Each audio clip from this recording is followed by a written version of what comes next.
दोस्तों, भारत की एक बहुप्रतिष्ठित योजना जो थी भारत सरकार द्वारा, जिसके पे काम बहुत दिनों से लगातार किया जा रहा था, मार्च 2019 से इस प्रोजेक्ट पर काम बहुत तेजी से किया जा रहा था।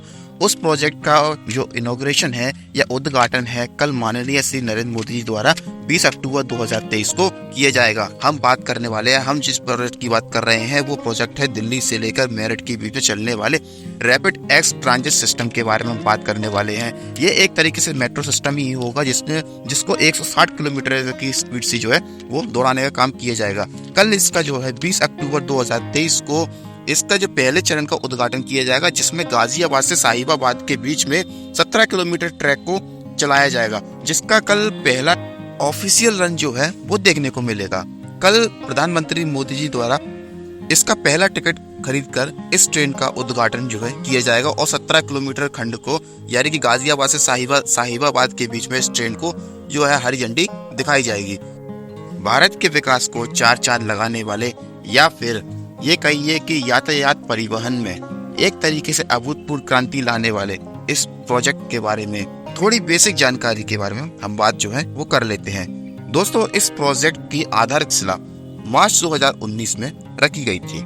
इस प्रोजेक्ट का नाम RRTS दिल्ली के नाम से या फिर रैपिड एक्स के नाम से दिया गया है। यह प्रोजेक्ट जो है दिल्ली, गाजियाबाद, मेरठ के बीच में चलाया जाएगा पहले चरण में, और इसके बाद में 8 चरणों में इस रैपिड सिस्टम को चलाने की तैयारी भी की जाएगी, जिसके तहत इसके पहले चरण में जो 3 कॉरिडोर हैं उस पर काम किया जाएगा, जिसमें पहला कॉरिडोर रहेगा दिल्ली, गाजियाबाद, मेरठ, जिसका उद्घाटन कल 20 अक्टूबर 2023 को माननीय श्री नरेंद्र मोदी जी द्वारा किया जा रहा है। फिर इसके अलावा इसका दूसरा कॉरिडोर रहेगा वो रहेगा दिल्ली, गुड़गांव और NCB और अलवर के बीच में, और तीसरा जिसका कॉरिडोर रहेगा वो रहेगा दिल्ली और पानीपत के बीच में। इसके बाद इसे और 5 कॉरिडोर के बीच में एक्सटेंड किया जाएगा, जिसके तहत इसमें दिल्ली, फरीदाबाद, बल्लभगढ़ और पलवल के बीच में चौथा कॉरिडोर रहेगा। 5वां कॉरिडोर रहेगा गाजियाबाद और खुर्जा के बीच में।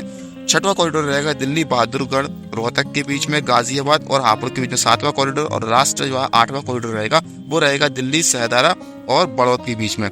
तो दोस्तों, कुछ इस प्रकार से कहानी थी, और इस प्रकार से इसके द्वारा दिल्ली और NCR की सीमाओं को और बढ़ाने की कार्य जो है काबिलियत की जा रही है। दोस्तों, अभी फिलहाल जो पहले चरण में काम चल रहा है वो चल रहा है दिल्ली, गाजियाबाद, मेरठ के बीच में, जिसे जून 2025 तक कंप्लीट कर लिया जाएगा। इस प्रोजेक्ट की कुल लागत जो है दोस्तों बताई जा रही है, पहले चरण की कुल लागत बताई जा रही है 30,000 करोड़ रुपए, जो कि एक लगभग बुलेट ट्रेन के प्रोजेक्ट के बराबर ही है और थोड़ा उससे ज्यादा जो है।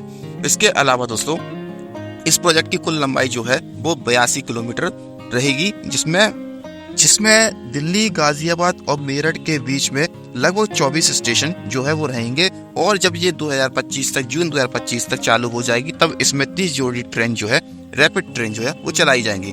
दोस्तों, ये जो ट्रेन है ये बहुत ही अत्याधुनिक जो है टेक्नोलॉजी से लैस होंगी, और ये ट्रेन नॉर्मल मेट्रो ट्रेन से बहुत ही अलग होगी, जिसमें मरीजों के ले जाने के लिए स्ट्रेचर की व्यवस्था भी होगी, और कई सारी ऐसी सुविधाएं होंगी जो नॉर्मल ट्रेनों में नहीं मिलती है, यानी कि पूरी एरोप्लेन वाली सुविधाएं जो है इसमें रहेंगी। इसका जो किराया रहेगा दोस्तों वो मिनिमम से 15 रुपए से लेकर 160 रुपए के बीच में जो किराया है इसमें रहने वाला है। अलग अलग कोच के अलग अलग जो है किराया जो है वो रहेंगे, जिसमें स्टैंडर्ड कोच और प्रीमियम कोच भी अलग अलग होंगे। तो कुछ इस प्रकार से बात थी दोस्तों RRTS दिल्ली के बारे में। अब दोस्तों बात करते हैं कि इस ट्रेन की स्पीड कितनी होगी। तो इस ट्रेन की स्पीड जो है वो होगी 160 किलोमीटर प्रति घंटे की रफ्तार से यह ट्रेन जो है वो चलेगी। अब दोस्तों बात कर लेते हैं इस जो बात बताई जा रही है कि यह एक नॉर्मल ट्रेन है, तो दोस्तों ऐसा कुछ नहीं है, यह एक रैपिड ट्रांजिट सिस्टम है। ऐसा मान लीजिए आप कि मेट्रो की स्पीड को बढ़ा के 160 कर दिया गया है। जो दिल्ली में मेट्रो चलती है या फिर नॉर्मल मेट्रो चलती है, उसकी जो स्पीड परमिसिबल स्पीड होती है वो 80 किलोमीटर प्रति घंटा होती है। कई जगह पर कुछ जगह पर थोड़ी ज्यादा भी होती है। तो ऐसे में ये एक मेट्रो का ही अपडेट वर्जन इसको कह लीजिए, जो कि एक रैपिड ट्रांजिट सिस्टम की तरह काम करेगा, जिसके तहत दिल्ली से मेरठ के बीच में जो दूरी रहेगी मात्र 55 मिनट की रह जाएगी। तो कुछ प्रकार से दोस्तों इस प्रकार से यह रैपिड ट्रांजिट सिस्टम जो है वो काम करता है। अब दोस्तों बता देते हैं कि इसका काम जो है वो किया जा रहा है NCRTC द्वारा किया जा रहा है। NCRTC का मतलब होता है national capital regional transport corporation, जो कि एक भारतीय गवर्नमेंट का जॉइंट वेंचर है। रैपिड एक्स ट्रांजिट सिस्टम का जो डिपो बनाया जा रहा है, या फिर ऐसा कह लीजिए कि यहाँ पर इनको एक तरीके से ला के खड़ा किया जाएगा आफ्टर सर्विस, यानी कि इसका जो मेंटेनेंस वगैरह होते हैं, डिपो जिसको बोल सकते हैं, वो बनाया जा रहा है दुहाई में। दुहाई पड़ता है उत्तर प्रदेश के बसंतपुर इलाके में पड़ता है, यहाँ पर इसे बनाया जा रहा है। अब दोस्तों बात कर लेते हैं एक कॉमन चीज की, जो कि आजकल हर जगह पे इंटरनेट पे चल रहा है, और आप मुझे कमेंट करके बताना कि आप लोगों को भी क्या यही लगता है कि नहीं लगता है। तो मैं आपको थोड़ा सा भ्रम थोड़ा सा दूर कर देता हूँ। कई लोग इसे बुलेट ट्रेन से या फिर ये मान लीजिए वंदे भारत एक्सप्रेस से कंपेयर कर रहे हैं। तो दोस्तों मैं आपको बता दूं कि पूरी तरीके से बता दूं, इसका बात का खंडन कर देता हूँ कि ये और कहते हैं वंदे भारत एक्सप्रेस में काफी अंतर है।